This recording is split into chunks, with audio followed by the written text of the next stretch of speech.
And welcome into the live stream of our 16-team draft. We are just about to start. We've got about 8.5 minutes, as you can see on the screen. I am, of course, flying Ryan Gokers along with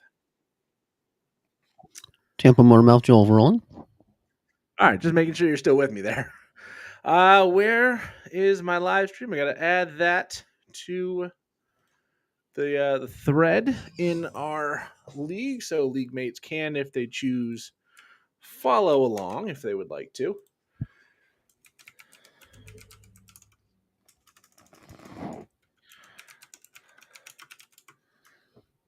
If I could type, it would be fantastic.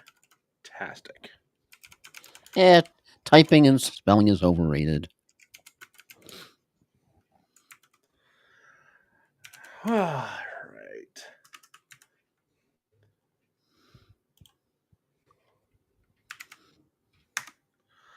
Hooray! There it is. All right. Posted. We are officially live. We are 7.5 minutes from the start of this. I do have to manually hit start on this one. But yeah. We'll go over the draft order. Of course, this is our second draft of the season for Joel and I. We did our 10-teamer last night. Very, very different scenarios for both of us. As we were 1-2 last night, we were nowhere near that. And 6 extra teams makes it a skoosh. Going from a 10-team to a 16-team league is you can equate to being trapped on the event horizon of a black hole as time slows down. Yes, fair warning to everybody who is drafting in this league, who is watching this. This is going to be a longer one than normal. Tried to start this as early as I can with someone on the West Coast. That does make things a little bit difficult. But anyways, with this, what was that? A draft stream link.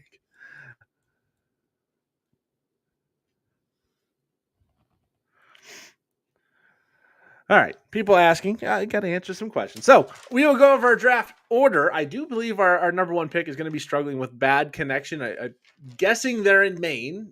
For those of you who don't know, half of this league, or a little more than half of this league, is hosted in Florida.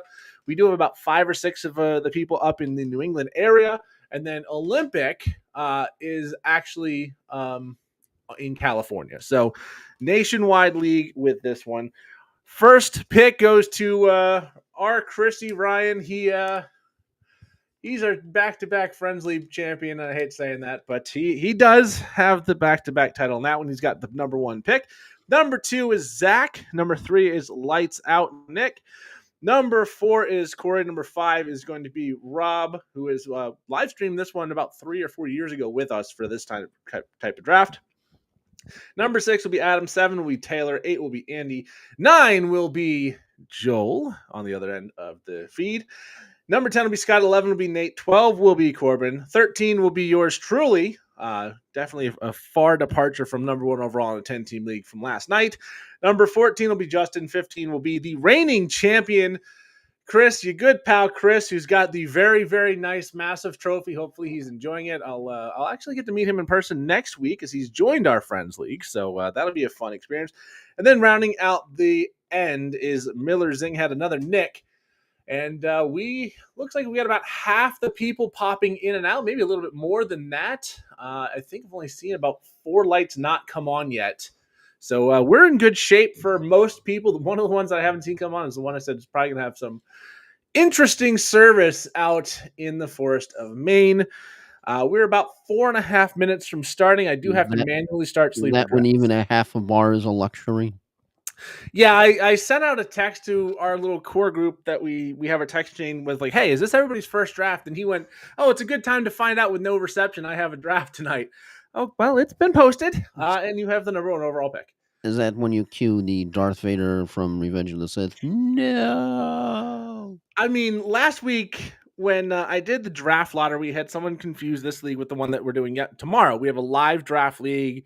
It mirrors the one I do up north. I mentioned to a few people, like, that sounds really, really cool. So we're starting one down here. I do miss a lot of the in-season stuff with the people up north. I can text back and forth, but I can't go and, talk crap while watching football on the same couch like I can with the one down here.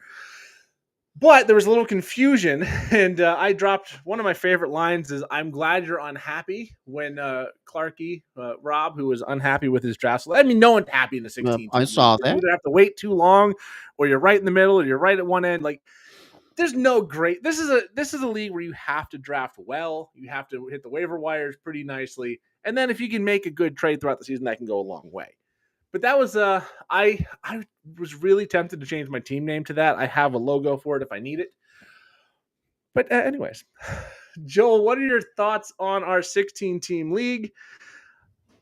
And just what are you expecting for this probably hour and a half to 2 hour event we're about to go into? Oh, well, everything just depends upon when you end up pulling the trigger on what kind of quarterback you want. If you want one of those elite quarterbacks that you're going to get a little bit more offensive production from, but you're going to be giving up some of your draft capital in order to get it and giving up potentially one of your roster spots. But then, and you're also going to be giving up of a potentially top flight level WR or RB, as RBs tend to vanish pretty darn quickly. But Yeah. if it's a dual threat quarterback like a Lamar Jackson or like a Josh Allen that plays out of their mind, even when he didn't really have any QBs, or even Jalen Hurts, even though I know you're a little bit down on Jalen Hurts, if I remember from last night, but Yeah, a still, little bit. the that whole offensive production is worth giving up some of that draft capital to get the QB early. Then on the other hand, if you're willing to be maybe playing a little bit more safe, you want to build your team foundation, wait rounds 5 through 10, somewhere in there. Lock in your RBs, lock in your WR, try to get your starting bench set, and then you can go, okay, then based on sort of whoever's available, you want to take a dart throw on, and maybe some of those choices won't be quite as bad. Maybe somebody like a Baker Mayfield, somebody like a Drake May, maybe a Justin Fields. Caleb Williams might be a little bit on the They'll crazy. all be they'll all be drafted. I mean, 16 quarterbacks have to be Oh yeah, played every week. This is a good league. I I think this think is a good league to have a backup quarterback because the waivers get even very, very competitive and very, very thin very quickly. I did a mock draft today and I went running back heavy early just to see how it looked, and there was still nothing by the time the even fourth round was over. even Daniel Jones in a 16-team league is definitely feasible to be a I don't starter. I don't know if he goes, but it is going to be interesting as we are less than a minute away from the start. Who do you Look, think? Does that anyone pull the trigger on Aaron Rodgers? I could see that being a late. If someone says I am just not taking a quarterback, I think he will have the potential to be one of the last picks of this draft at quarterback. Don't necessarily think he's going to be an option for me. Just I kind of think the guy's a little washed personally. Yeah, He sure. wasn't necessarily the number one Well, problem with the Jets last year. I mean, the Jets were a dysfunctional franchise last year, but we're down to 15 seconds. I do have to manually start it, so we'll be underway shortly. Our number one pick again with the as the, connection as issue. the kids Interesting. say on the internet, LFG. And fun fact: sleepers auto drafts. Well, they're not necessarily nice to people, and we are underway. The first round, if there are anybody who's not going to be online, the auto pick it will take the full minute and a half, but after that they go very quickly on auto. Again, we expect our number one pick, R. Christie 17 Ryan, to not be online very much with the bad reception in the wilds of up or And yeah, and sleeper just goes auto after a while when that happens. I learned that the hard way. But other than that, it looks like I know Throw Cage, who is Andy, he just changed his team name. He should be jumping in. I've reminded Scott, who just jumped on, Nate, and then I'll send a text to Justin as well, just to make sure everybody we can get is on. But yeah, it's officially draft time. Halfway through the first pick. Again, this is probably going to be auto. You would think Jamar Chase, but the auto draft does do some crazy thing. And you never know; it might do something like it would end up picking Jameer Gibbs. I mean, the good thing about the first pick is even if it does go Gibbs or Barkley or Bijan or Jefferson or Lamb, you're still getting someone good. It shouldn't go anything too much more crazy than that. Not a guarantee that it won't. Sometimes it just chooses that extra little bit of violence. I know when we did an auto draft to get our franchise player for a league that is also starting this year, I started with 5 or 6 straight running backs. I wouldn't have done that, even if I like running back heavy early. Come on. And it is Jamar Chase with the auto pick. Saquon Barkley, a quick number 2, followed by Bijan, and we are rolling. Nothing really exciting or spectacular thus far, just predictable. No, the first round you should see pretty much straight down the board, maybe a reach by a pick or two, but you're not going to see someone that at this position go instead of doing Gibbs or Jefferson. You're not going to see him jump down to like AJ Brown yet. That's just not going to happen. You will see that later when the difference between your best and your worst options are not as far apart. But at this point, dropping down from Gibbs to Achane is just too sizable. You won't see too many reaches early on. Amon-Ra St. Brown over CD Lamb. All right. Touch of a reach. Not too bad as CD Lamb goes number 7. And we've got Derek Henry. And there goes Genty with Joel's first pick. Is he looking around? Henry top of the board with Nakua and Neighbors right after that. Christian McCaffrey, Nico Collins, Achane, Thomas, and Brock Bowers projecting out the first round. Reminder to everybody, there is no mandatory tight end in this league. You can put a tight end in each flex. One of the flexes is a wide receiver tight end only.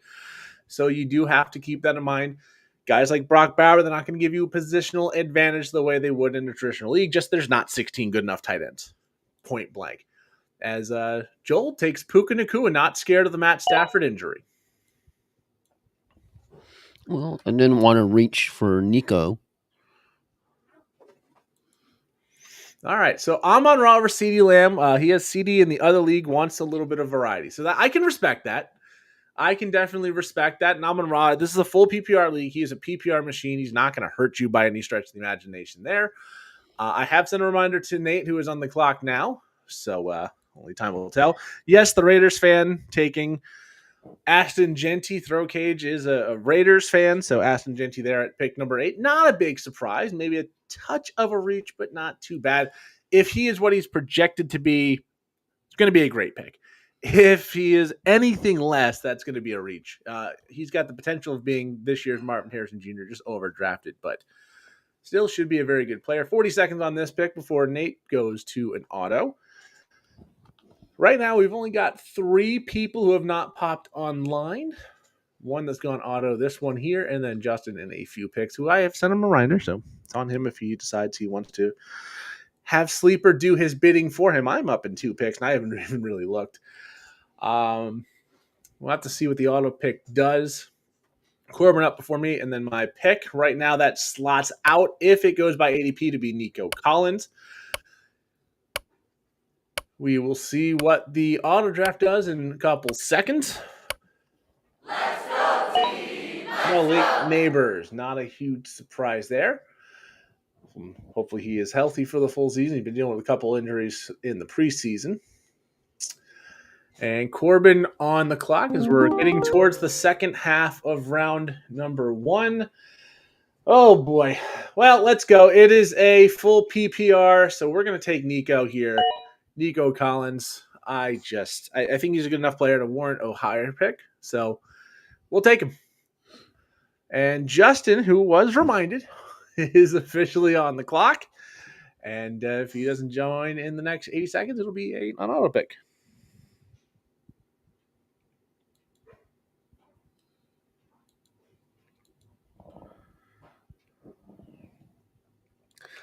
Sending another reminder.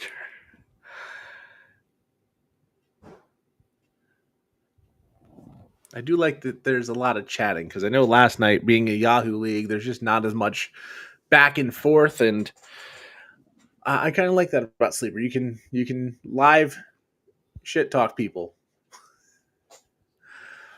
All right, so you and I have both gone wide receivers early. No quarterbacks, no tight ends off the board quite yet. Looks like a pretty even split as well. 7 and 6 wide receivers slightly favored in the first 13 picks. The first round hopefully will be the longest of them all because we have these 3 autos that we have to wait through. Next up will be the reigning champ, followed by Miller Zinghead Nick, and that'll be the end of round number 1. It will turn back for home with now 3 people on auto. Brian Thomas Jr., followed by Devon Achane. And wrapping up round number 1. Again, no need for a tight end specifically. They can still be good assets, but it's not going to be that positional advantage as Josh Jacobs goes at the first half of the first round turn. Joel, I know you like balance, so I'm guessing, and I know you've got a few picks before it gets back to you, you're probably looking at running back more than wide receiver. Sometimes you have to take what's available to you. But with Puka early, are you more or less likely to pick a safer running back with the injury history with Nacua and with the injury to Stafford? Yeah, you tend to know that was rolling the dice, but just sometimes when you land on your pick, if it's Puka Nacua, you just sort of take a deep breath and pick it, and then just see what you can build around them. Because everything is decided by the fantasy gods. All right. Well, Mike Evans, the first real pull-up. I mean, you're not going to get him if you wait because it's another 32 picks. I'm going to take Bucky Irving to pair with Nico Collins. A little bit of balance early on. The champ, Achane and Taylor. Justin is Brian Thomas and Drake London. As we go back to Corbin, starting with Christian McCaffrey. No guts, no glory. Indeed, if he stays healthy, it's a steal at pick 12. If he is hurt, then that's going to be interesting. And he takes another guy with an injury designation as of right now, A.J. Brown. First quarterback off the board to an auto pick in Josh Allen. Scott on the board now. Joel up next. Scott so far with Derrick Henry. I'm wondering how long it's going to take for someone to still pull the trigger on Brock Bowers. It may just be an auto pick, but again, without that required tight end, it does get a little bit tougher to draft these guys so early. Do you have any consideration of taking a Brock Bowers, a Trey McBride, a George Kittle early on in this draft, just knowing that they're not required? Yeah, basically it's another wide receiver if you're thinking about it, right? Well, the top guys, you can look at it that way. I mean, they will take up one of the flex positions for the entire season. There's no other option to that. As Ladd McConkey goes off the board, as Bowers is the only top 20 guy still out there, you take Chase Brown, solid pick. And there goes Brock Bowers. The Raiders fan goes Raiders. So, surprise, surprise. All Raiders all the time. That's what we're doing on Throw Cage's team. Is Taylor's back on the clock.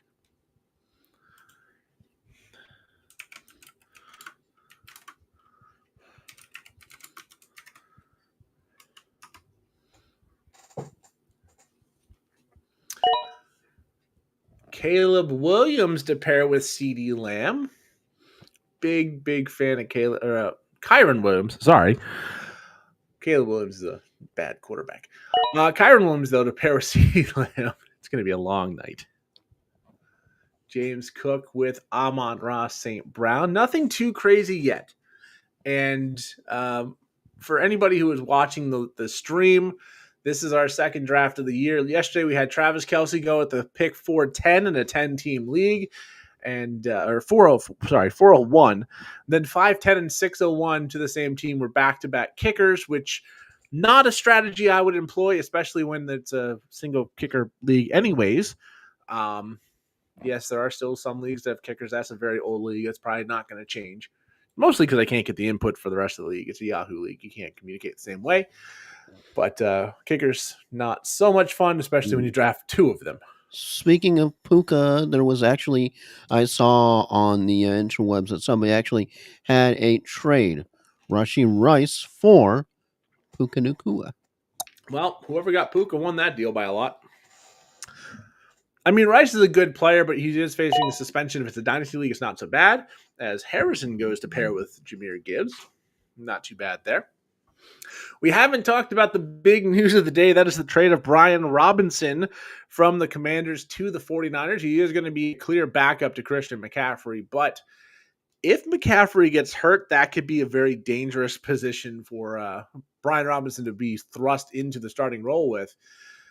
I don't think it's someone I'm going to be targeting in this draft, especially since you will run out of running backs pretty early. This league really forces you to be a little more balanced, but he's going to be a very interesting pick later on. Second tight end off the board. Maybe not quite as big or quite as sexy, but how about the Panthers? Adam Thielen potentially going to the Vikings with Jordan Addison, of course, having a 3-game suspension hanging over his head. Yeah, with a couple injuries along the way with him. Auto draft Chase and Higgins. That sleeper auto draft will get you. Oh, that's going to be fun. The Bengals super duper stack is coming. I feel it. And there goes Kittle. There goes Kittle. So we should be into a tight end dead zone now. There just really isn't much. There goes Lamar Jackson already off the board. So 35 picks in. 3 tight ends, 3 quarterbacks, and fairly balanced for the rest of the way between wide receivers and running backs. As Alvin Kamara goes, very early. We already have one team with 3 wide receivers and nothing else. We do have a couple teams in the back end that are still one positional, Justin with 2 wide receivers.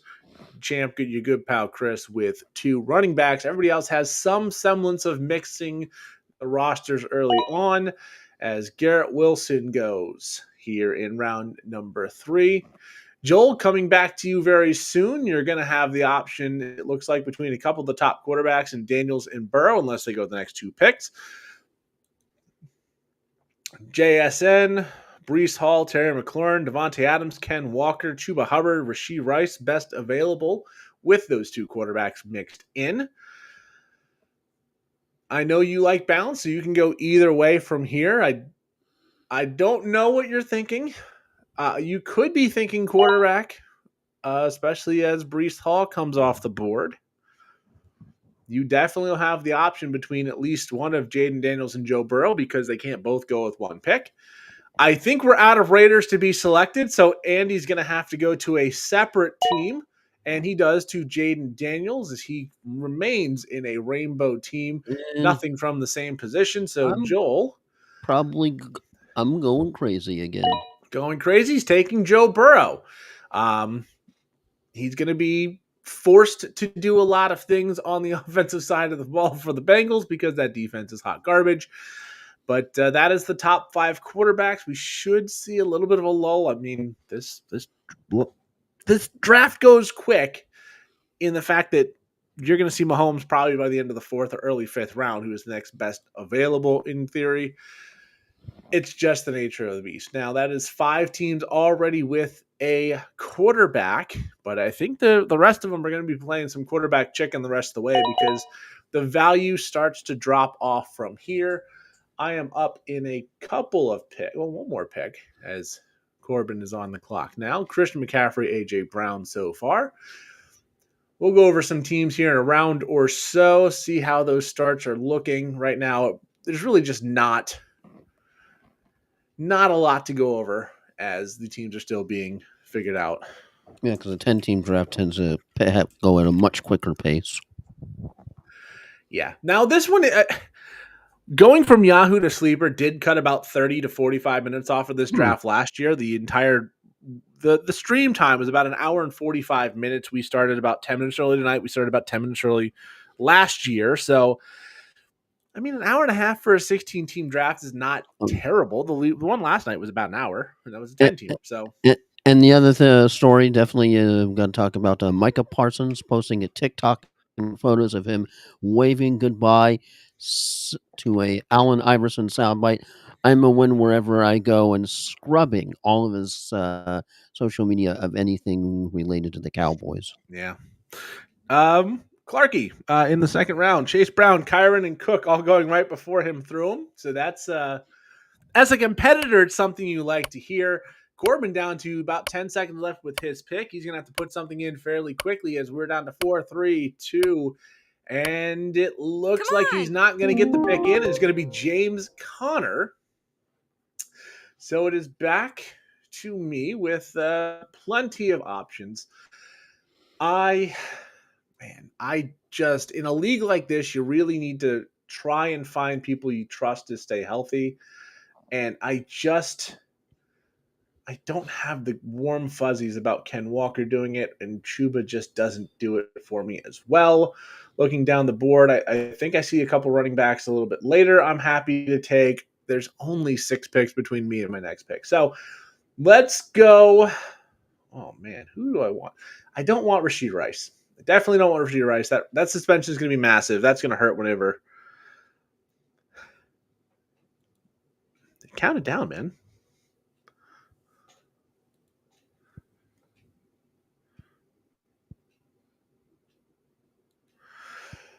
All right. I have 30 seconds to figure out what I want to do with my life.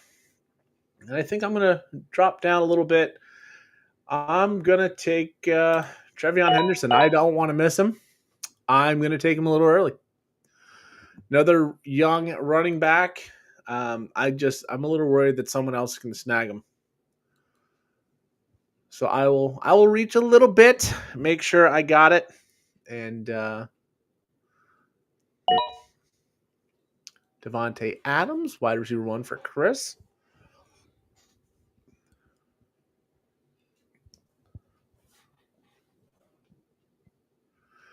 Last pick of the third round.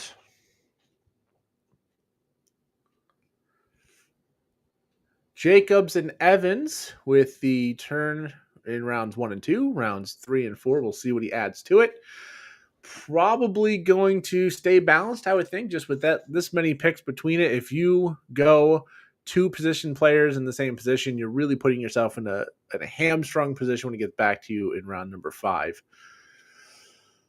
But only one team, and it is the auto pick going solo position, and that is Chase and Higgins and Tyreek Hill.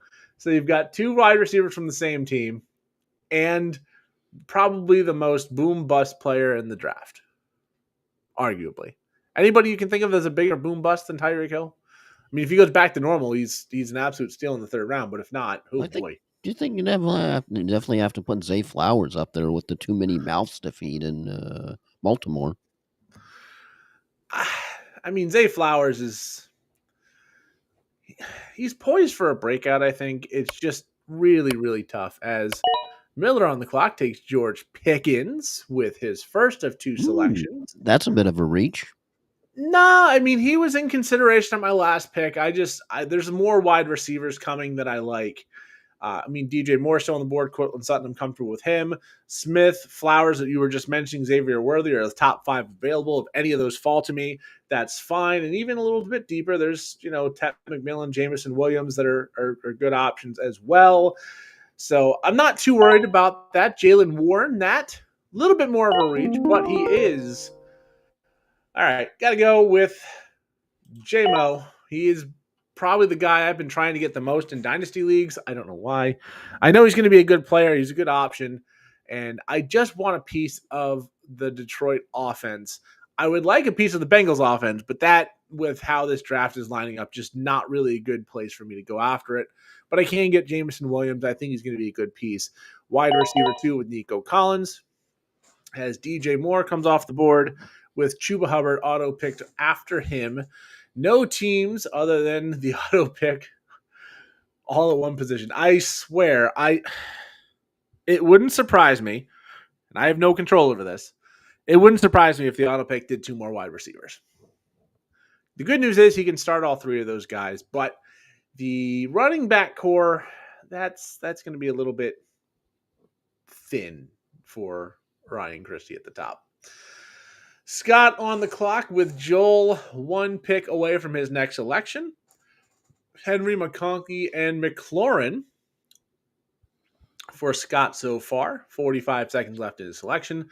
And then it'll be Joel with Puka, Chase Brown, and Joe Burrow. A lot of options for Joel as well as he goes early quarterback. We'll see how that affects him down the line. The problem with going early quarterback in a league like this is you are giving up good talent, but the positive is you don't have to worry about, do I have a great quarterback or not down the line? There's going to be someone that's starting a Aaron Rodgers, Dak Prescott, Justin Herbert, who maybe not for fantasy a sure thing at the very least. And that's not something Joel is going to have to worry about. Scott down to 5 seconds. Might we see him auto? Yep.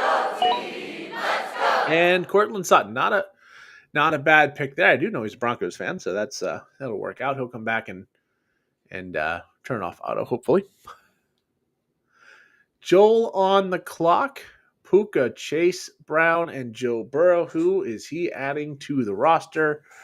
And is he going to go wide receiver? Is he going to go running back? I don't see him going quarterback or tight end. Just not really worth the opportunity here. And Devonta Smith. All right. Solid wide receiver 2 for the Philadelphia Eagles. Will be a solid wide receiver 2 for Joel's. We are halfway through the 4th round of this 14-round, 16-team draft. Yeah, can't find too much fault with that Philadelphia offense. No, the only problem with the Philly offense is it's possible that they'll only be playing for about half the game. They'll kick some teams just straight in the teeth. They'll be blowing them out by halftime, and you won't see Smith or A.J. Brown get too involved. Barkley will have some use in the second half, but that's about it. You tend to pull your hair out for a fantasy. You're going, why aren't they getting points? And it's one of the reasons I'm not high on like Jalen Hurts is because I had him last year in a dynasty. There were games that he disappeared because Barkley took over, as Laporta does go in the 4th round.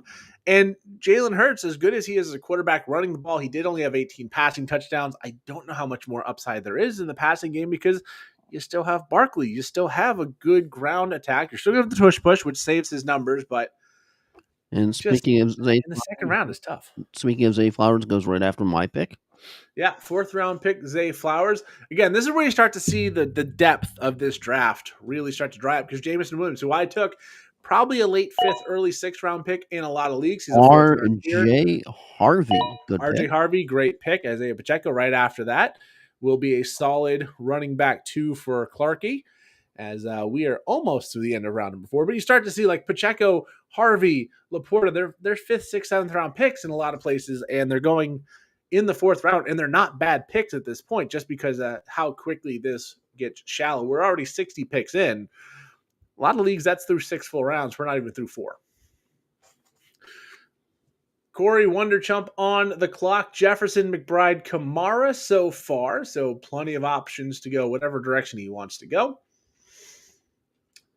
Kamara being a little bit older at running back. Maybe if it was me, I would probably be leaning more towards the running back position just to solidify that. The Saints also... Saints looks like it's going to be a bad year. Have a landmine coming up as far as the RBs, number 66, with Joe Mixon, although I know you kind of looking towards him. Well, I looked at him last night. He went in the 9th round in a 10-team league. He was my running back 5. As a running back 5, Joe Mixon he's too good to not take, especially when you've got bona fide starters you're not worried about that can start off your season. He might go on the PUP list. He might miss up to 4 games. In the 9th round, he's worth a shot.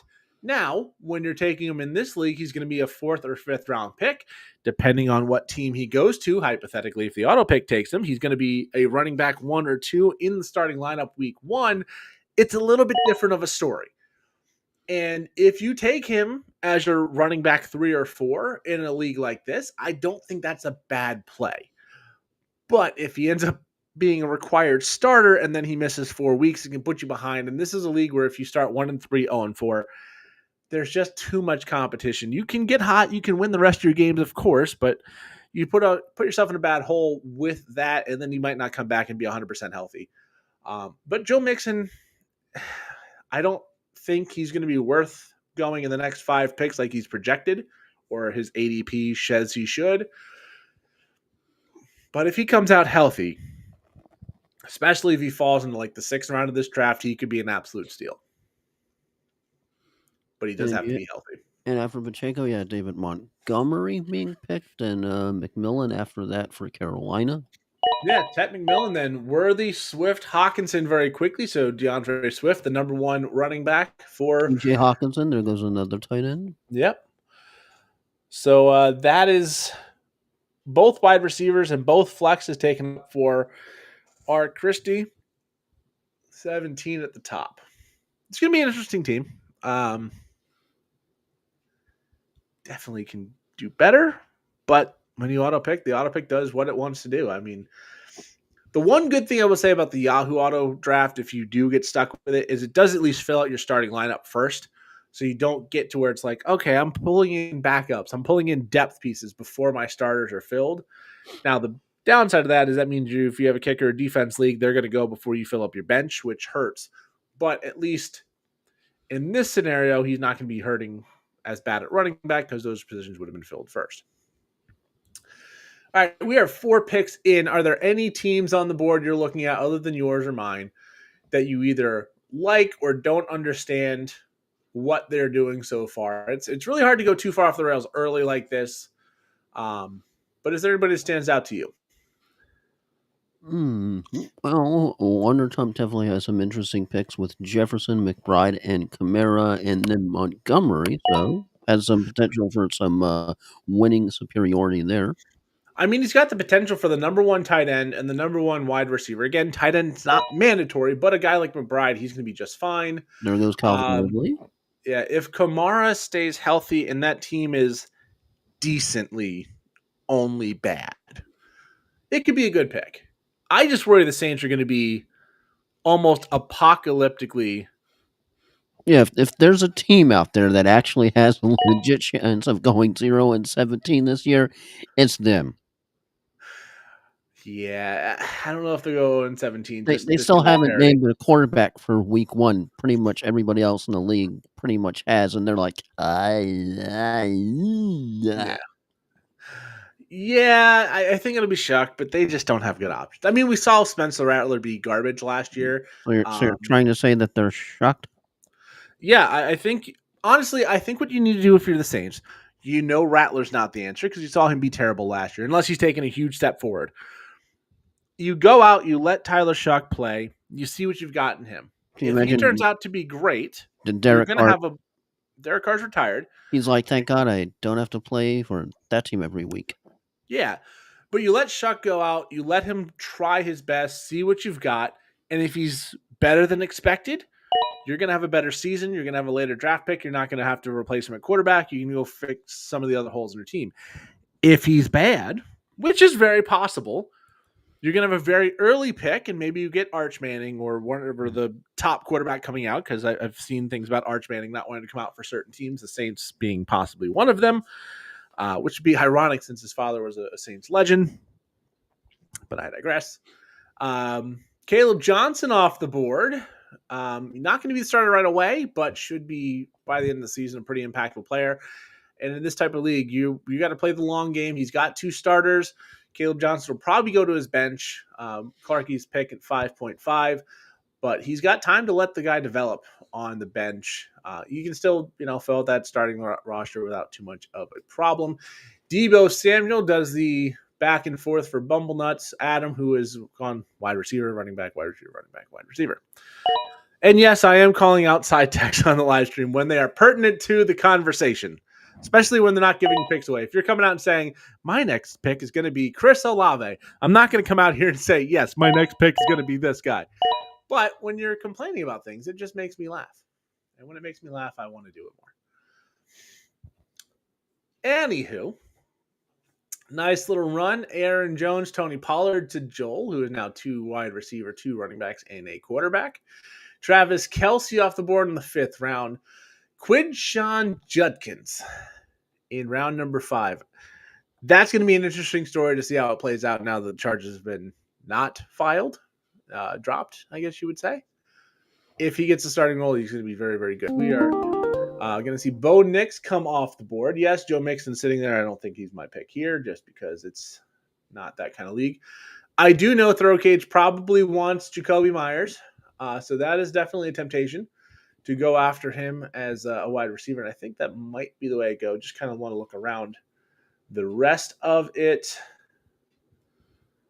Do I want to go that way or do I want to go running back now? If I didn't have Nico, I think I'd be a lot more tempted to go with Mixon. I do know Zach's not getting his guy. Zach knows what that means if he's watching, because he will be my next pick after this one if he's still on the board. Just fair warning. But there's just, God, it's getting thin. I'm gonna take a shot on ETN. I don't love it, but you're starting to run out of options. And oh well. You have to fill out your running back room somewhere. Joe Mixon, Brian Robinson, Tyrone Tracy, Cam Scattaboo, Jordan Mason, Javonte Williams, J.K. Dobbins, Zach Charbonnet, Ramondre Stevenson, Nick Chubb, Najee Harris. Top running back still available. So I would say it gets shallow early, but it's already there. So even more early than we were hoping. Chris Olave does go after my pick. We have 2 more picks in the 5th round. And we'll be roughly 1/3 of the way through the draft as Rome Odunze goes.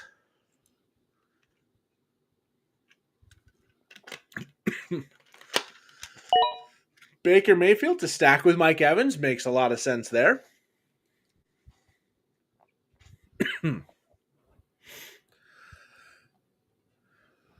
As we enter the 6th round, Cooper Kupp goes, Yippee Bob. Justin with 4 wide receivers and 1 running back, and now he has Cam Scatabo. And yeah, it's time. It's time for a little bit of fun. I told you Zach is not getting his guy. I know who his guy is, and I just kind of want to make him cry. So we're going to go down. We're going to reach a little bit and take Emeka Egbuka. I know it's going to hurt his soul, but I want the upside of a rookie wide receiver. I did take Golden in the draft last night, so I want to diversify a little bit there. And honestly, I don't want to take another old washed-up guy. I'd rather go out and get him. Get a guy who can be a top-end receiver, especially with the injury to both Chris Godwin and who's your other receiver that just got his neck broken, basically, Joel? McMillan. Yeah, Jalen McMillan just got his neck worked, and it sounds like it's a little more, not life-threatening severe, but more severe than they initially thought. It's going to cost him a little bit more time. Chris Godwin likely to start on the PUP list or be activated but not active for a few weeks if they think he can get back by week 4. It's in his ramp-up period. So Emeka Egbuka could come out and be a very, very dominant, prominent player. Yeah, I don't like that I've got him with Bucky Irving, but in this kind of league, if you've got 2 guys from the same team that are really, really good, it can work out. You got to take the best player available sometimes, and I wanted the upside here with Egbuka. Almost back to Joel. I think after this round, we'll start looking at a couple individual teams, go over where they're strong and weak. Of course, there's going to be a lot of weaknesses because in this type of league, it's just going to get too shallow too early. Joel, where are you looking at your next pick as you are on the clock? Probably thinking about running backs. I mean, Joe Mixon is still there. 6th round, not as bad of a value as if you'd have taken him in the 4th when he was projected to go. Not saying that's the right pick, but it is an option for you. I don't know. I'm still kind of a little bit queasy on picking him just with all of the talk and the yap and the analysis. So, well, gotta go in a different direction. Tyrone Tracy going after Cam Scatabo. We'll see how that works out. That's going to be a very interesting backfield. The Giants don't project to be a good team. Yep, called that. Jacoby Myers to the Raiders fan. Oh, it's fun.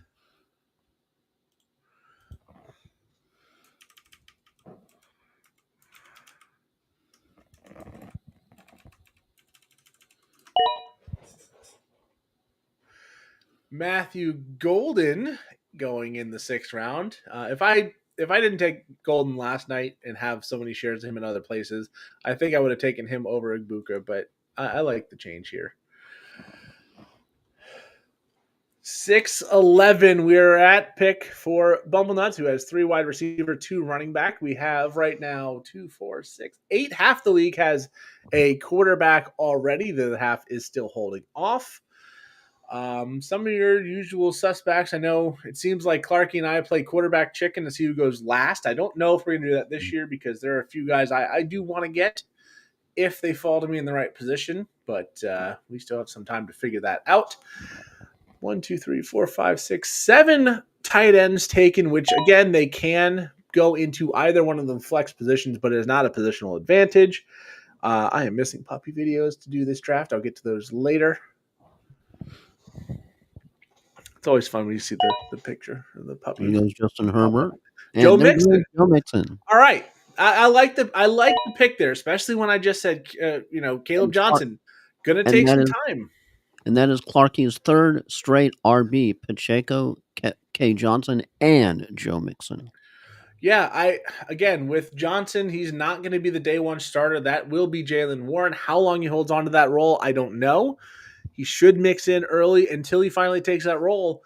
If Joe Mixon is out 2 weeks, that's a steal in the 6th round. He could be better picked than Pacheco if he's not hurt for multiple weeks early on.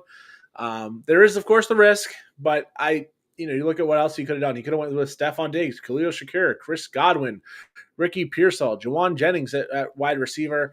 I think he's good with Harrison and Metcalf right now. Yes, he will need to address the wide receivers, but there's still guys you like on the board that you can get a little bit later. No A1 top of the roster studs out there, I would say at this point. You're taking your shot on some guys. You're hoping the injuries aren't as severe to some of these guys. You're maybe waiting them out. But 4 good running backs is not a bad situation to be in. And there goes Ricky Pearsall. Would have been in consideration with my next pick. So a good pick there by Lights Out to get his 3rd wide receiver. Starting to see some of the starting lineups come to their filled positions. Hopefully no one takes a defense anytime soon. All right, Jared Goff, Jordan Mason at the turn. Tyler Warren, good pick there from Zach. All right, so let's go over a few teams. We just kind of talked on Clarky, so let's talk about Zach. He's going to make another pick here, but right now, only Saquon Barkley at running back, Worthy and Waddle at wide receiver. He does have Kittle and Warren. You can play both of them. That does take up both of the flex positions and Jalen Hurts. So he still has a running back in the starting lineup and a defense to fill. Obviously, he's not going defense here in the 7th round unless he's an absolute psychopath. And there goes Javonte Williams. So that is going to be a starting lineup. How are you feeling about where Zach is at so far in this draft? Scoregasm 27 on the top. And see, you can't knock with Saquon Barkley. And then you got the Jalen Hurts stack going on. Then you have top tight end with George Kittle. And a little bit more of a dart throw, but probably going to be definitely a super stud, especially with the not sure how many games Rasheen Rice is going to be out. With Worthy, Jalen Waddle, of course, the volatile situation always going on in Miami. Everything revolves around Tua Tagovailoa's health, and then Warren for Indy, who you just honestly don't know what's going on when the entire thing right now is did Indianapolis give up too soon on AR-15, as that seems to be the general sentiment of the interwebs. And of course, super stud Devontae Williams with the team could be surprising this year, the Denver Broncos, as their latest pick. Yeah, Williams is now with Dallas, but still going to be the starter there. They have nothing else. Dallas. Yeah. You still see him in the Broncos jersey. It throws you off. Dallas, Denver. I'm looking at a very big screen and a smaller screen. A little hard to figure that out. But yeah, he is with Dallas. It's still going to be an interesting situation. Not a lot of studs. This is the imaginary Men in Black memory eraser pen for the last 5 seconds. All right, we're down to 5 teams still waiting on their quarterback. Of course, Clarky and I still among them because that's just how we like to get down. Scott, Taylor, and Justin, who's on auto picks, he goes Packers fan going Reed. That's not a big surprise there. as we are about halfway through round number 7. We're approaching the halfway point of this draft. It's only been 41 minutes. So again, we're on that hour and a half or so pace, which unfortunately that's just how long this draft goes every year. As I think we're out of Raiders for Andy. Let's talk about his team. He's up next. Genty, Bowers, Jacoby Myers, all from the Raiders to pair up with Jaden Daniels, Zay Flowers, and Aaron Jones. Now, I don't think we have a whole lot of concern about Bowers being a great player, and I think we have high hopes for Ashton Genty. And Jacoby Myers is just a solid stalwart at wide receiver, but can they all get it done week to week? Because right now, all of those would be starters for his roster. That's going to be the big question there.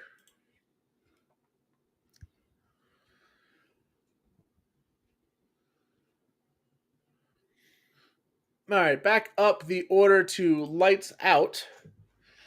Bijan and Omarion Hampton at running back, and then taking Lamar Jackson early. You are giving up some high-end players to take that quarterback early, but then he follows it up with McMillan, Ridley, Pearsall, and Diggs. You've got two old stalwarts who do have some pretty good upside, and McMillan and Pearsall, young guys that could pop.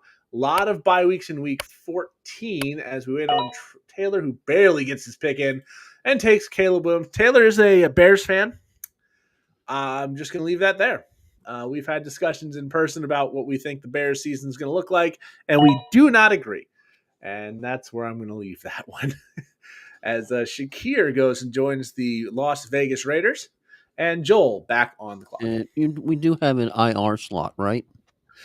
Yes, we do have an IR slot. Chris Godwin, pretty much, hopefully right on the pup for you. But yeah, this league definitely has had an IR spot in the past, so it should still have one now. As someone is typing in the chat, probably, no, you took Chris Godwin in the 7th round. But yeah, if he comes back healthy, respectfully disagree. All right. All right, I got a Packers fan and I've got a Bears fan. I want you guys to both tell me your predictions in the league chat on what you think the Bears record is going to be. I want violence right now. So Clarky, Taylor, I want to know what you think the Bears are going to do in the 2025-26 season. Let's have some fun. Because I think they're going to be about 7-10. So we'll see how this goes, because this could be fun. Clearly, we're heading to the Super Bowl. That's not a record. I mean, anybody can get tickets to the Super Bowl, Taylor. It's probably easier for players to get tickets than it is for us mortals. Anywho, Kuzi on the clock. 10 seconds left. He's got Henry, McConkey, McLaurin, Sutton, Kelsey, Brian Robinson, the new 49er, and about 5 seconds before he's got his pick in. And he's not going to get it. And there goes Purdy, John Yu. And it's coming back to me pretty quick, which, all right. Joel, I've lost visual at least. I don't hear him either, but it squares at least there, so it isn't completely. 6 wins max. Let's be serious. All right, I'm at 7, so I'm a little more optimistic the Bears will be good. Over and under for the Bears is 8.5. So do they think over or under? Clarky's taking the under by a lot. I'm taking the under by a little bit. I'm sure Taylor thinks they're going to like 13-4, something crazy like that. But you know, Bears fans, Chicago fans are delusional when their teams are bad. They're delusional when their teams are good, but at least they have a reason to be, says the Sharks fan and the Dolphins fan. It only hurts when I think about it too much. Anyways, speaking of Dolphins fan, Corbin, also a Dolphins fan, on the clock takes Zach Charbonnet. That was probably my next pick. So, all right, we're going to go a different direction. We're going to briefly look at the running backs. I don't think I want to go that way quite yet. But I do like some Josh Downs action at the wide receiver slot. Michael Pittman's there. Keon Coleman's there. I've heard good things about Coleman, and I think I'm going to take the chance. I'm going to take the chance that Keon Coleman is going to pop off. I think I know what I'm going to do at the next one. 10 wins. Okay. I mean, that's not as delusional as it could be. I don't think they're going to get there. But if they go 10-7, I think they probably miss the playoffs still. It'd be interesting. And we're down to 2 teams. Clarky and I still waiting on that quarterback because that's what we do. As Eckler and the Pittsburgh defense first off the board at the end of the 7th round, filling out the starting lineup there for Miller Zinghead at the back end of the draft.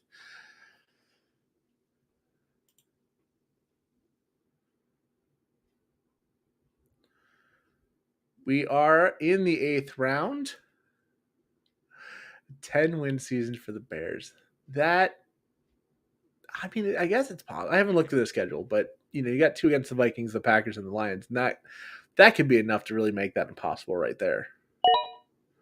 Anyways, all right. Same assignment for the Bears and Packers fan. I wanted to hear what you think about the Packers record.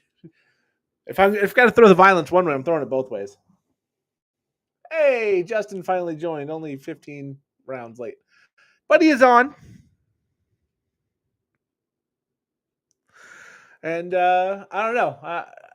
I wonder how much he likes his team. I mean, he's got good wide receivers. He's a little shallow at running back, but who isn't? Oh, I got to add Joel back to the stream. I guess he disappeared on me. All right. Back to what we were doing and looking at the running backs. They get real bad real fast. They get real bad real fast. And I don't know if I feel like going back to that well quite yet. Although it's tempting. I should look at the quarterbacks. We're starting to get that point where if I don't like what's there, I think I got to take Dak. I don't trust Drake May yet. I want to see it before I draft him. And pretty much anybody else. I mean, if Dak plays a full season, he's a top 6 or 7 fantasy quarterback, I'm going to take that. Wait, whoa. The Packers get 6 wins and finish 3rd in the division. Who gets less and how? I mean, if Love goes down, it's like any other starting quarterback. It hurts everybody, but I want to know how they get 6 wins and finish 3rd.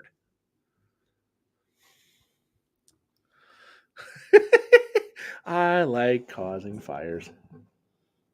And then we've got, 7-5 for the Dolphins, Jags, Colts, Falcons, 6-5 for the Panthers and the Raiders, and 5-5 for the Saints, Giants, Jets, and Titans, and 4-5 for, of course, the Browns. Yeah, the Dolphins, again, I'm a Dolphins fan, obviously, with the hat. And no shock, Sherlock? I think 7.5 is a good number because the floor can absolutely fall off for this team. But they did just sign Judon, and I think they're getting Asante Samuel Jr., which should help their secondary immensely. And if this offense returns to form, it's hard to see them not being better than 7.5 wins. They still have the Jets and Patriots in division. The Patriots should be better, but that should be 3 wins if we're being fair. You're probably losing 2 to Buffalo. You've got a fairly soft schedule. You keep saying, oh, you can't beat good teams. Well, you're not beating good teams with the schedule they have. Like 7.5, if that offense returns to form, should be good. And there goes Bill. I was hoping he would last one more round, but he did not. Yeah, he was on my keyboard too also. Yeah, I thought about taking him, but I'm like, you know what? If I miss out on the quarterback, I'm starting to look at J.J. McCarthy, Jordan Love, Justin Fields, Cam Ward, just guys I'm not as confident in. I don't want to go with Aaron Rodgers. I don't want to go with someone like that. Tua, no, not for me. So, yep. So good pick to take, Bill. I was kind of hoping that was in my next pick, but oh well. You can't really plan 27 picks between your pick and the next one in the 16-team league. I believe Paul McCartney once sang the long and winding road, which I promise I won't say. I appreciate that. But yeah, we'll look at the best available running backs. Najee, the blind man, Harris, Tajay Spears, Rashad White, Trey Benson, Isaac Guerrero, Bashal Tootin. Latest example of why it's not good to use fireworks if you don't know how to use them. Yeah, if you're an NFL player who is actively playing, let somebody else fire off the fireworks and just stay at a good distance. And if you have to, wear sunglasses or some kind of eye protection because I mean, we see JPP blow off his There hand goes the and come first back and score a defense. goal. Second, third defense. Steelers went in the end Third of the defense. seventh. Then the Excuse me. Broncos went, which has been my go-to for most leagues, just because they have a soft opening schedule. You can't really plan defense for the full season. Eagles in the eighth round as well. So people finishing off their starting lineups, and then it looks like Wonder Chump is going to let the computer decide his fate from there.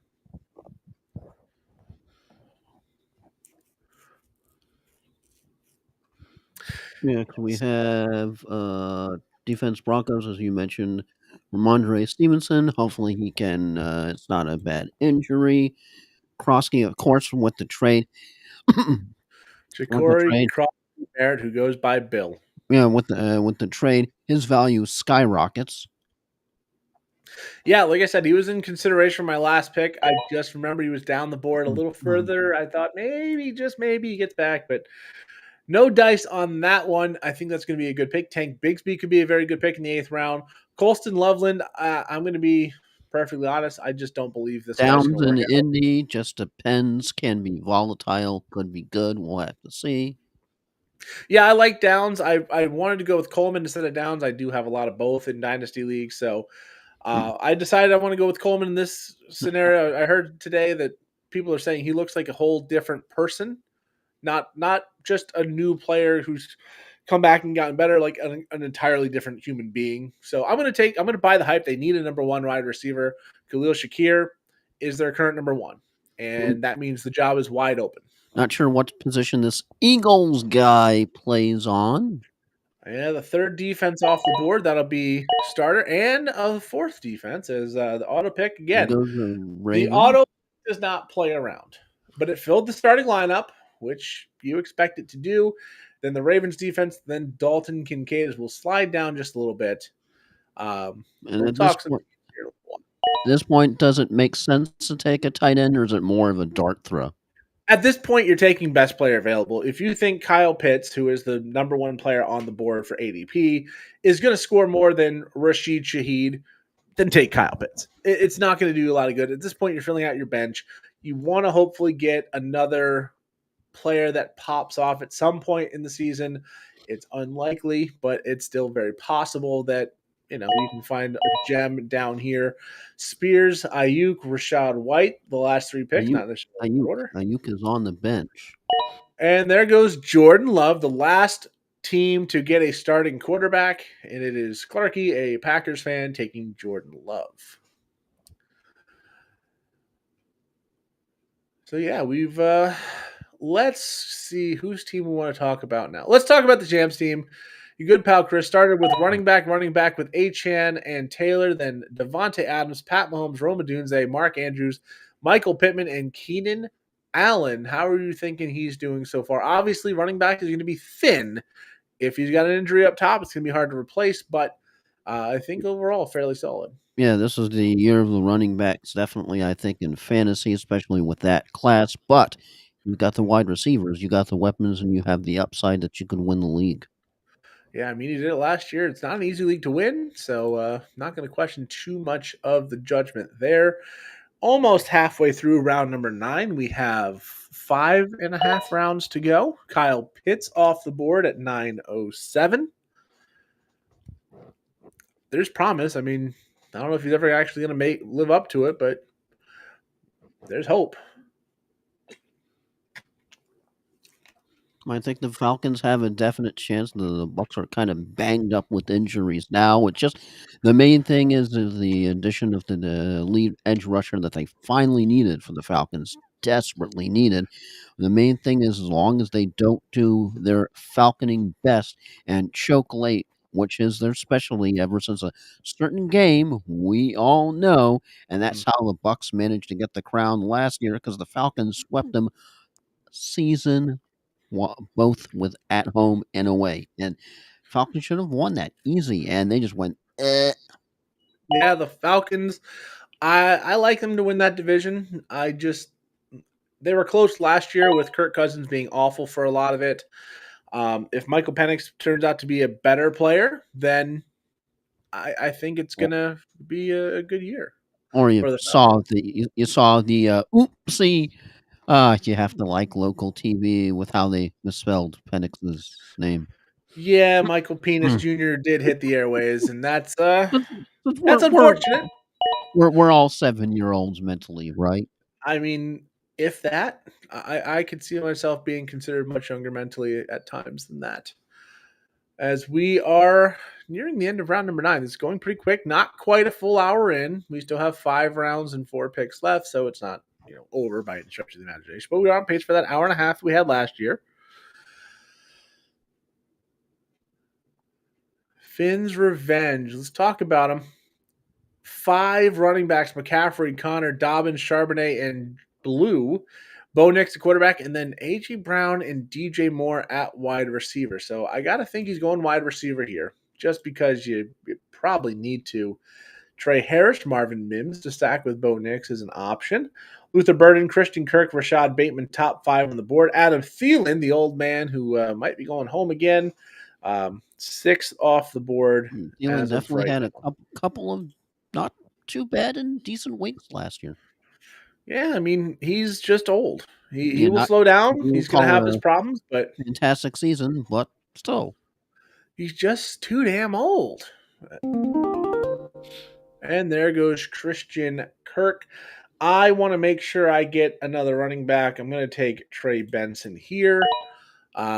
Just in case. I mean, if Connor goes down, that could be an absolute gold mine. I think the Cardinals are going to be a pretty solid team this year. I think that whole division is going to be pretty decent out west in the NFC. Justin, who auto drafted the first 6 picks or so, even though he was told the draft is going on. Brian Thomas Jr., Drake London, Rashid Rice, Chris Olave at wide receiver, Ken Walker, Cam Scatabo, and Nick Chubb at running back, and CJ Stroud at quarterback. Not a bad team, even though he is a little bit weak at the running back position. That's going to be something he's got to address through the season. But if Scatabo takes that starting role and Walker stays healthy, he should be just fine. Yeah, definitely Ayuk, one of the more chancy dart throws with the 9th round. Tajay Spears, I think, less of a chancy dart throw. Then, of course, Rashad White, we're not really sure if he's going to recover from his injury. It's just Bucks, as I said earlier, are just really banged up to start the season. Dalton Kincaid with Buffalo, and they just have the problem of trying to cross the threshold to get into the Super Bowl, but regular season and up to then, they're pretty dangerous. Bashal tooting off the board after Marvin Mims. Aaron Rodgers goes with Zach Ertz at the 9-10 turn as we are coming back in round number 10. Your good pal Chris now with a defense picking up the Vikings. And I am back on the clock, and I was really hoping for Mims. I'm not going to lie about that one. But with that said, you need to find someone you've got hope in, and that is just a little bit tough. High hopes, promise not singing again. Yeah, we don't need singing. It's not.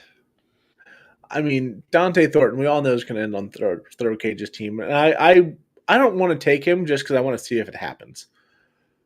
At this point, I'm fully invested in Jack Besh as well. I just want to see it be a full Raiders team. I'm going to take Jake Ferguson, tight end this late. He could be solid, and if nothing else, it is a stack with Dak Prescott if push come to shove. So I am at 4 wide receiver, 4 running back, a tight end, and a quarterback. Still need a defense and the rest of my bench spots. Joel, let's look at your team. Tell me what you think about yours. As you got Nakua, Smith, and Godwin at wide receiver. Of course, Godwin probably starting on the pup, so maybe a little thin starting the season at wide receiver. Chase Brown, Tony Pollard, Tyrone Tracy, and Ramondre Stevenson at running back with Tucker Kraft and Joe Burrow. Like you said, a little bit thin at one position, but you kind of have to make that sacrifice when you're in such a deep league like this. It's like, okay, which position do you want to give up? Yeah, everybody's going to be thin somewhere. I'm looking at my roster: Nico Williams, Egbuka, and Coleman. If one of those hits, then I don't feel like I'm thin at wide receiver with Ferguson as a flex option. But if they don't pop off, then it really could just be Nico and Jameson Williams. Irving, Henderson, I feel confident there, but Etienne and Benson, again, you're hoping at least one of them is playable week in, week out at some point in the season. But everybody's going to have weaknesses. That is just the nature of a 16-team league. And yeah, I think you're going to need to address the wide receiver position at some point, especially if you have another injury while Chris Godwin is still out. Not to mention, it looks like Smith and Godwin both with the same bye week. You can't really worry about bye weeks this early, but it is something to keep in mind. Almost halfway through round number 10. Cussy on the clock, so we'll look at his team as I got to close this to start seeing everybody. Henry and Brian Robinson, the running backs. Obvious need for running backs there. Ladd McConkey, Terry McLaurin, Cortland Sutton. I don't know why I want to say Cordero Sutton, but that was weird. And Rashid Shaheed, Travis Kelce, Brock Purdy, and the Broncos defense. Joel, what are your thoughts on Cussy's team? He's about to make his next pick. Or the Yeah, let me hold off on that until he makes a pick, please. Got 2 and 1. Come on. All right, and it'll be Dallas Goedert. So, Joel, you're going to make your pick, and then we can talk over what his team looks like.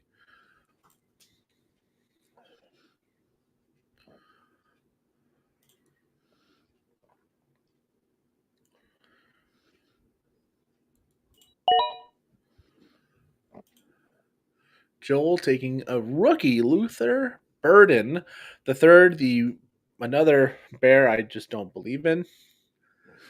Okay, so which team was it that you were trying to talk about? We're talking about Cussy, the one that picks at number 10 right after and right before you, depending on which way the draft is. Okay, Henry and Robinson is the running backs is the clear need, but give me your thoughts. Solid first round with Derrick Henry. Definitely, if he still has even 3/4 of what he brought into this season, he is going to be dangerous. Ladd McConkey definitely talked about fantasy analysis absolutely everywhere as just a super sexy pick. Then of course you've got Terry McLaurin. Hopefully he's still scary. Hopefully they can get all that contract nonsense and BS taken care of. Cortland Sutton definitely maybe not quite as he was in his prime, but still dangerous, especially behind that offense in Denver. And of course, Travis Kelce, maybe a little bit of a decline there, but he can still have at times that he's dangerous. Just have to wonder in a sense if maybe all the relationship craziness has just sort of made him lose a little bit of focus. Then, of course, Brian Robinson, now on a new locale, but still has to be considered definitely dangerous. I mean, somebody's got to score on the team, so why not him? He's going to spell Christian McCaffrey. He's going to get some work, and if McCaffrey goes down, Brian Robinson's going to have a huge opportunity. And you got Brock Purdy leading the helm. He just got paid the whole bunch of Benjamins. Then you've got Broncos defense, solid. Rashid Shaheed, somebody's got to catch the ball in New Orleans when they catch it. I don't think there's going to be a lot of that this year, but yeah, that's going to be ugly. But somebody's got to score in the blowout losses, and they're going to be on the losing side of the blowout losses. Let me tell you. And then of course, Dallas Goedert, you can't knock him. I mean, kind of one of those tight ends that doesn't shoot up the board and jump out at you, something like a T.J. Hawkinson or a George Kittle, but he's pretty solid and dependable. So yeah, he's not a bad team.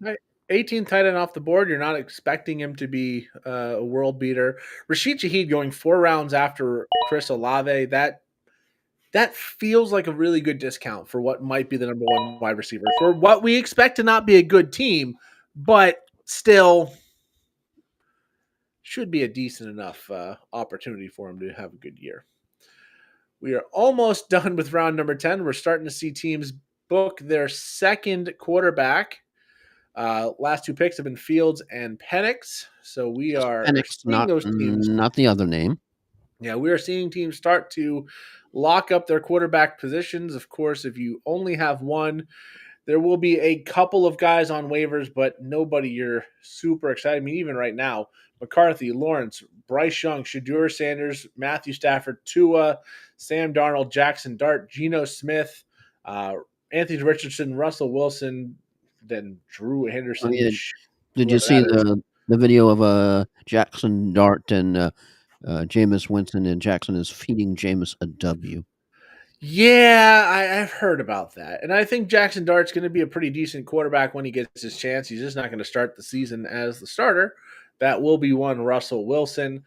If he gets his chance, it could be just an electric opportunity. And the Giants, you've got Malik Neighbors, you've got a couple decent running backs in Scatabo and Tyrone Tracy. Wandale's a PPR, maybe a short yardage guy. If their O-line can come together a little bit, that should be a good defense. Like, I don't think the Giants are going to be a good team by any stretch of the imagination, but I do think they'll be a fun team to watch, maybe a little more pop on defense and a surprisingly decent offense. Yeah, because it's never a good thing after you choosing the Pittsburgh Steelers as your defense and the other team. You're like, all right. And then one of the very first stories you see is Pittsburgh Steelers first rounder being carted off the field, and you're like, oh no. Yeah, well, that's preseason for you. Almost through round number 11. Zach on the clock. Right now, he's sitting with Barkley, Javonte Williams, and Rashad White at running back. That is a clear weak point. But there's not much you can do to fix it now. There just really isn't anything out there. I mean, Garendo, Ray Davis, Braylon Allen, Dylan Sampson, Jerome Ford, Jalen Wright, Kareem Hunt, Rico Dowdle, Woody Marks, Blake Corum, Will Shipley. There's just not much out there that you can really add to your team. Maybe you take a shot that Miles Sanders is the real number one for Dallas. Probably not going to happen. There's always Hollywood Brown there at ADP 181, you know. Oh, wide receiver wise, there are definitely some options. I still want to see if Throw Cage, the Raiders fan, takes Dante Thornton, I guess is what it actually is. Dante. It's a weird DONT apostrophe E. That's a weird thing for me. Thornton with his next pick. That would give him all four of the top Raiders options. I think Geno is still available, so he is. We can still have more Raiders go to the Raiders team. That's all I'm saying. ADP means average draft position.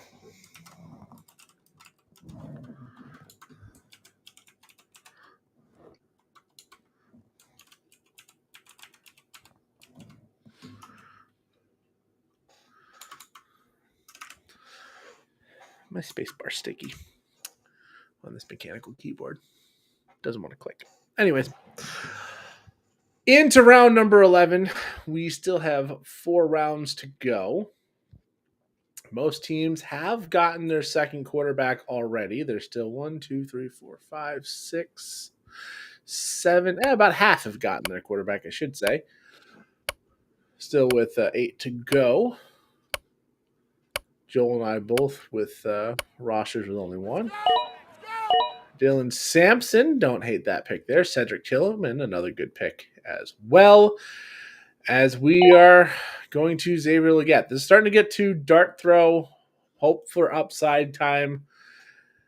And it's going to be very, very interesting the rest of the way. Just to see who believes in what. You're going to see people just take their guys from here on out, I got to think. Average dick penetration, no, Zach, that is not what ADP stands for, even though it does technically fit the acronym. You have been fined 1 credit for violation of the morality statute.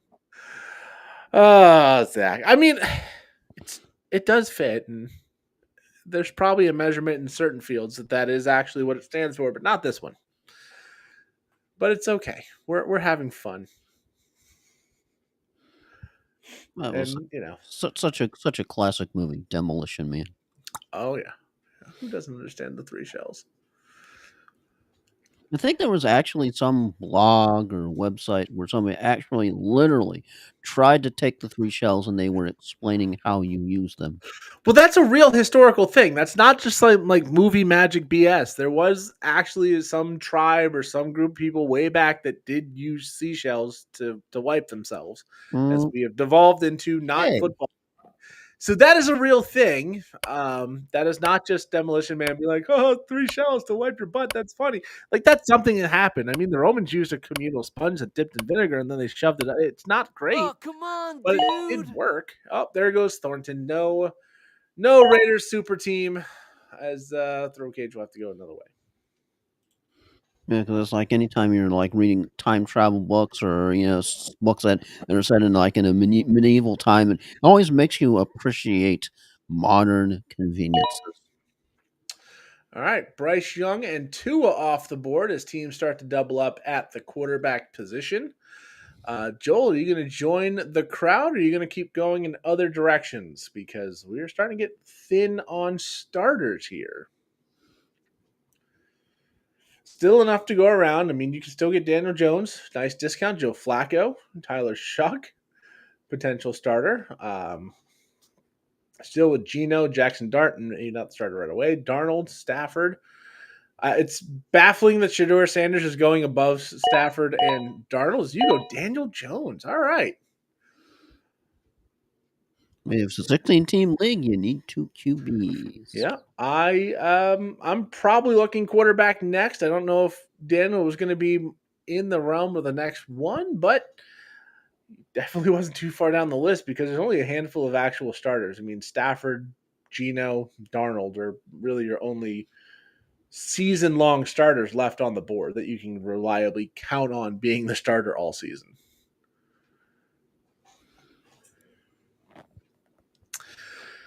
Three rounds and 5 picks to go. Looks like about half the teams have a defense already. Maybe 9 of them. 1, 2, 3, 4, 5, 6, 7, 8, 9. Yeah. So there's going to be some defenses flying off the board. I know for me, it's going to be my 14th round pick, unless there's just an absolute garbage pile at 13-13. And I just say, screw it, I'm going to get ahead of a few people. But yeah, you're also getting to that point where even the most well-versed football fans are going, who is this guy? I'm going to take the chance on Matthew Stafford. I don't love it. There's a part of me that wants to go Geno just because actually I am going to go Geno, I think. The injury scared me. I was going to take the chance on Stafford, but the injuries in real time scared me off it. I'm If a he's big boy. okay, why is he walking like that? I mean, that's one way to look at it. At the same time, you got to think if Bowers is going to have a good year and Myers is going to have a good year, that hopefully for me, who just took Geno, that Geno's going to have a good year as well.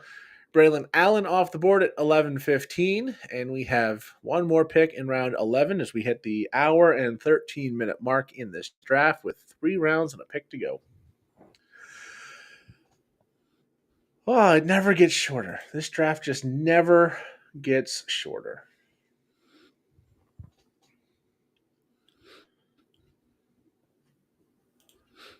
And just looking around, there's just not much out there. Wide receiver Joshua Palmer, the highest on ADP. Also the one with the highest point projection on the season, which still nothing exceptional there. It's just going to be, from here, it's just take your shot on some guys.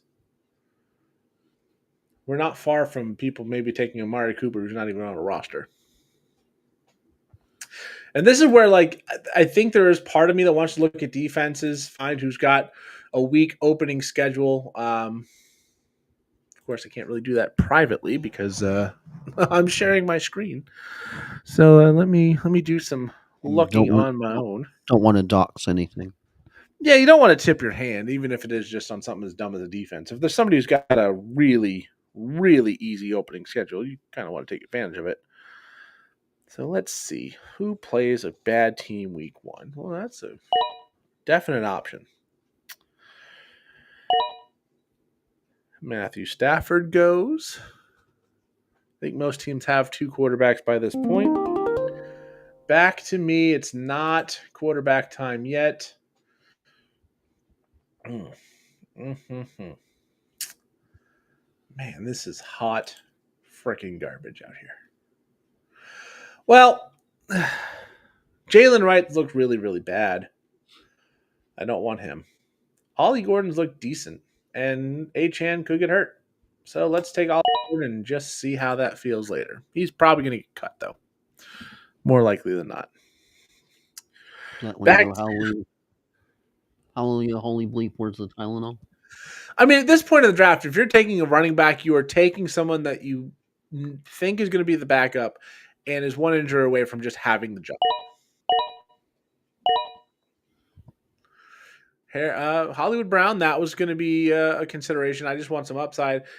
Jack bashed off the board, and Wright goes right after Gordon a few picks later. Oh, man, I don't want to take them as a defense. But they've got such a good schedule. Oh, they've got such a good schedule. I don't want to do it, though. All right, Josh Palmer, someone I would have considered if I didn't have Keon Coleman already. 2 picks left for both of us. Half the league has 3 picks left. Woody Marks, who goes by Woody because he's a big fan of the Toy Story character. No, that's not me making stuff up.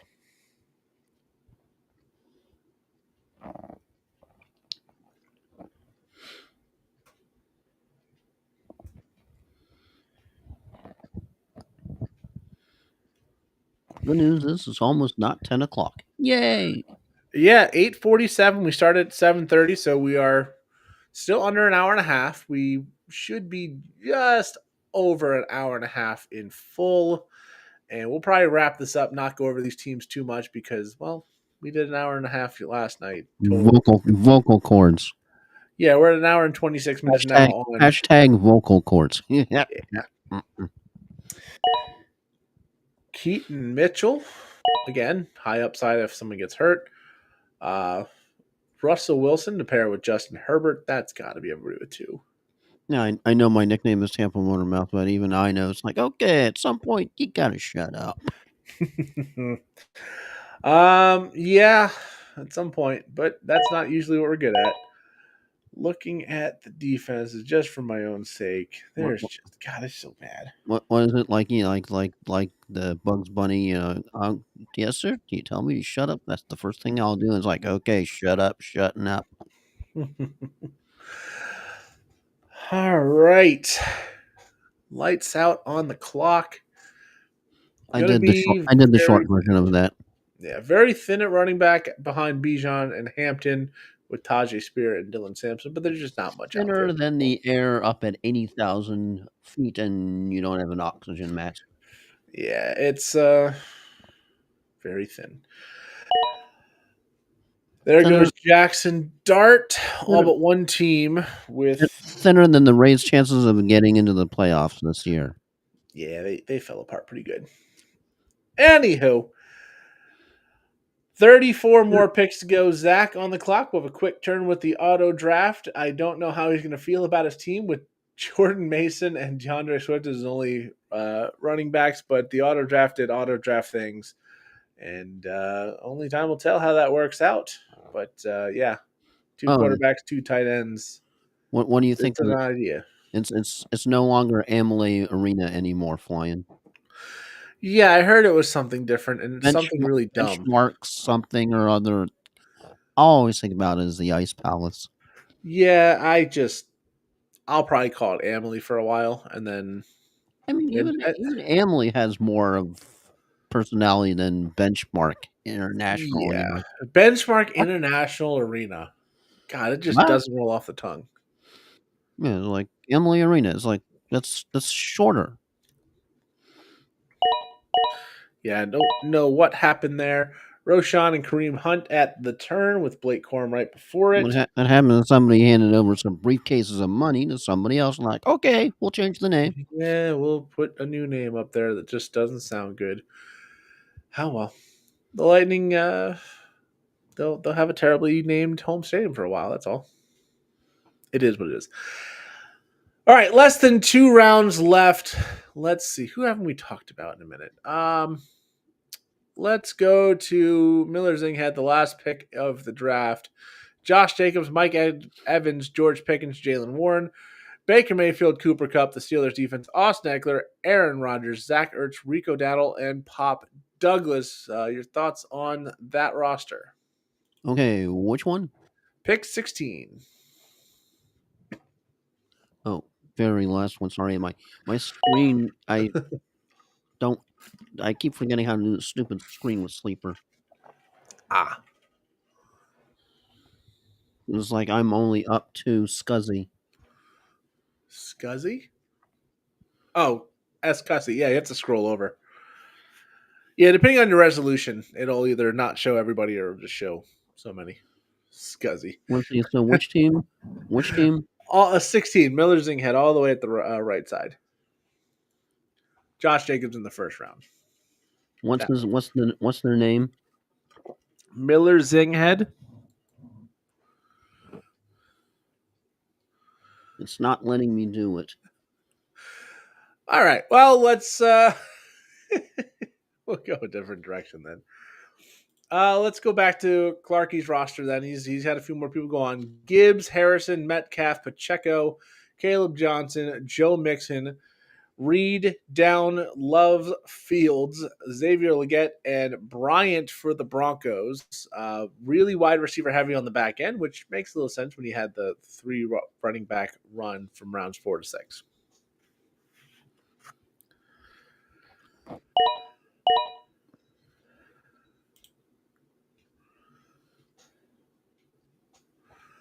Round and a half to go until it is mercifully over.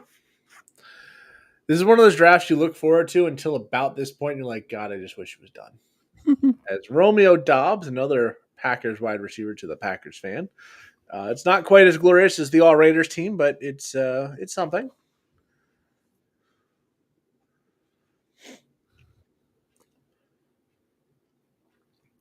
$27 more picks to go. Most teams Definitely can't be more unique than the 2 kickers last night, though. Yeah, no one's going crazy. I mean, a defense in the 7th round is a bit early, but at the same time, it's 2 full rounds later than the earliest kicker. Or how early somebody drafted Drake May, looking at me. And that's not as bad. At least as a quarterback, he's going to play. You can only play 1 kicker, and you went back to back in the 5th round. I don't understand it. Not you, but the person we're talking badly about behind the back.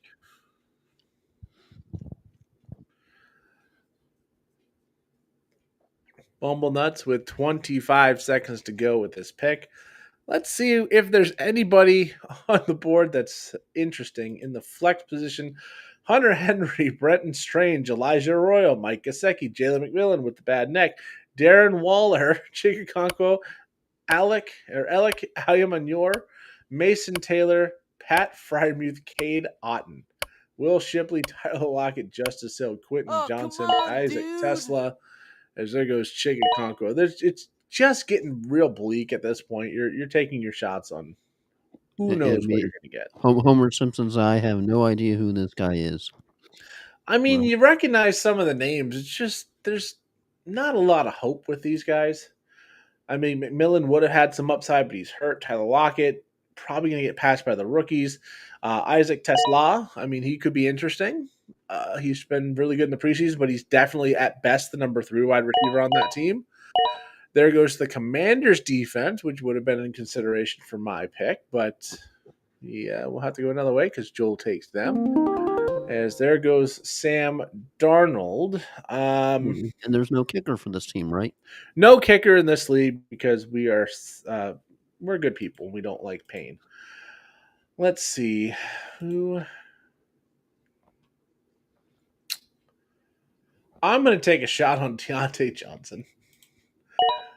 Because you know what? He's on the Cleveland Browns. He's making good press. If he's garbage, then he's garbage. He can be cut very easily for the waiver wire fire.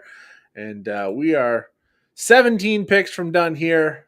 It's just down to Just down to a defense for me. Joel, you've got open board on who you would like to take with your last pick. I have to go defense, which means we have to go back and find a defense that doesn't look god awful for week number 1 at least. I do think I know where I'm going to go, unless somebody takes that one too, because Joel, the Commanders was probably my pick. If you hadn't taken them already. There goes Tyler Lockett with the 13-16 pick. 1 round left to go before this draft is mercifully over. There goes the Bucks defense. Bucks open with the Falcons. That didn't work out well last year, but also a number 2 defense for him. And the Bucks could be fine. I don't know. Only time will tell how the Falcons are actually going to be with Michael Penix. Penix. Not you got see, here's the key to saying Penix right. You start with saying pen, not peen. If you start peen, you're asking for problems. You're gonna go down the wrong route, especially as a guy. You've giggled at the word that starts peen for your entire life. It's Penix. You had to get mercilessly teased in school.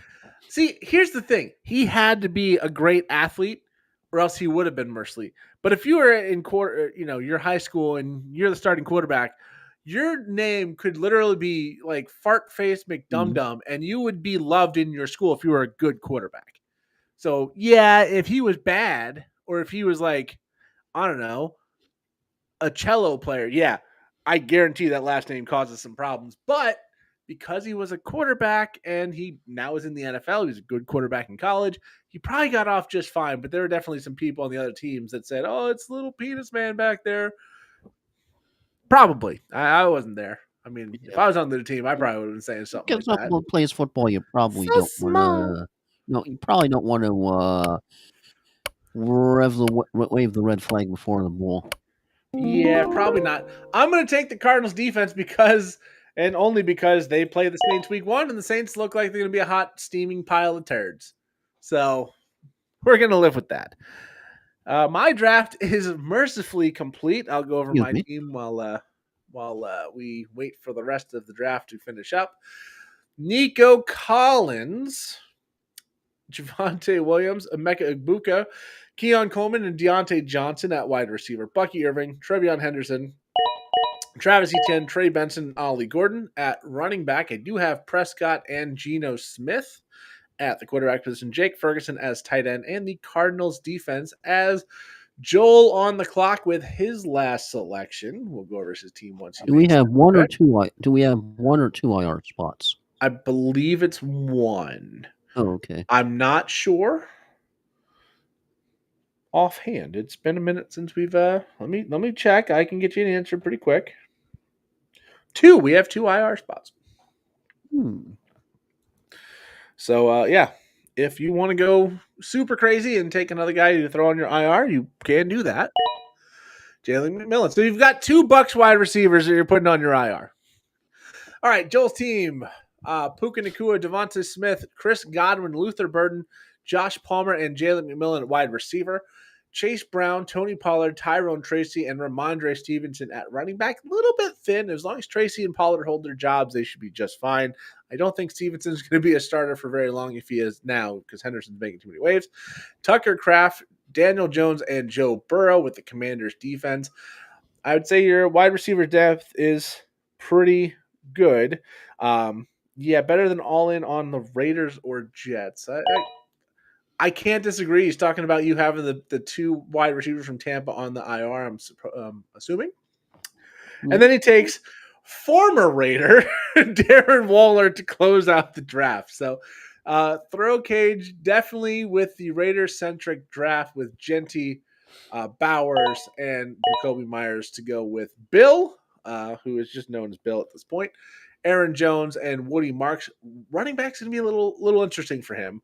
Jaden Daniels and Bryce Young at quarterback. He's got Bowers, Henry, and Waller at tight end. Flowers, Jacoby Myers, Khalil Shakir, and Adam Thielen at wide receiver. So that'll be an interesting team. We'll look at a couple others. Let's go to Lights Out, who's speaking now. Bijan and Hampton with Tajay Spears, Dylan Sampson, and Monin guy, I think he's a Bears rookie. Probably not going to get a lot of playing time, but who knows? DeAndre Swift is not that good. He's still got one pick left to go. He's got Lamar Jackson and Jackson Dart. Lamar Jackson Dart. Okay, that's kind of neat.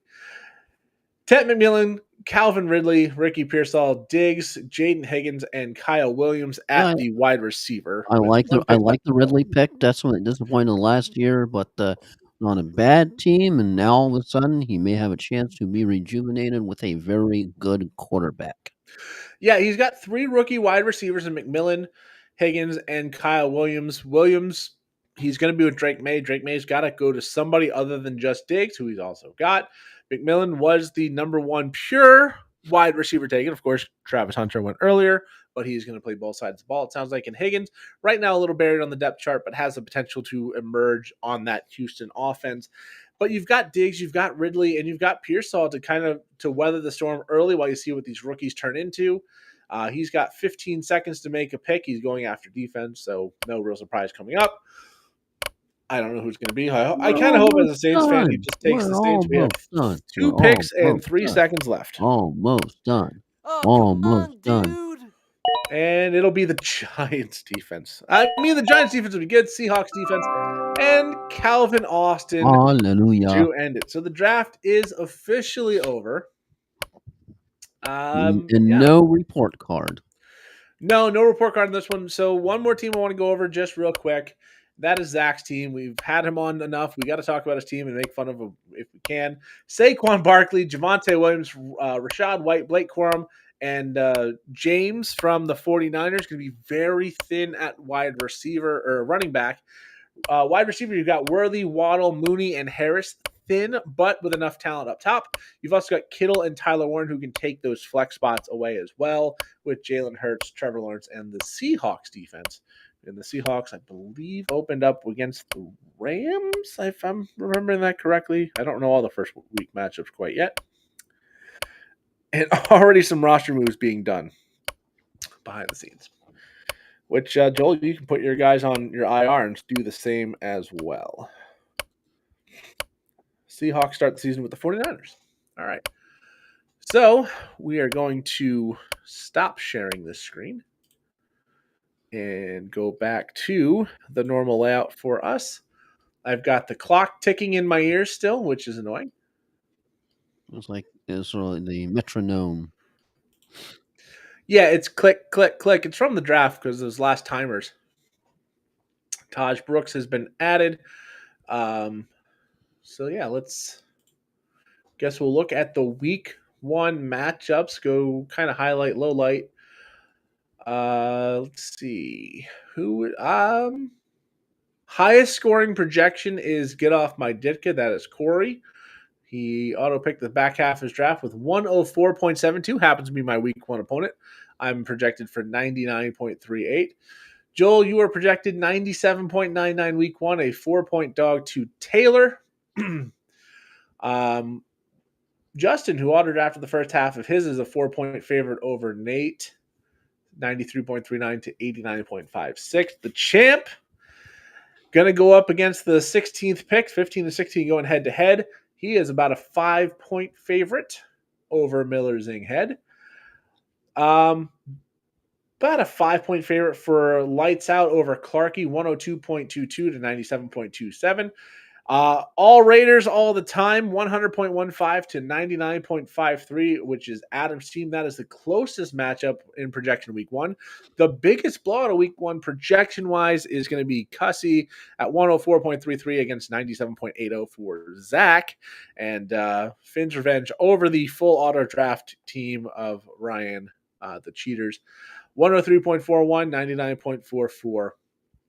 Lowest projection in week 1 is Joel. Not that projections really matter, but just where we are.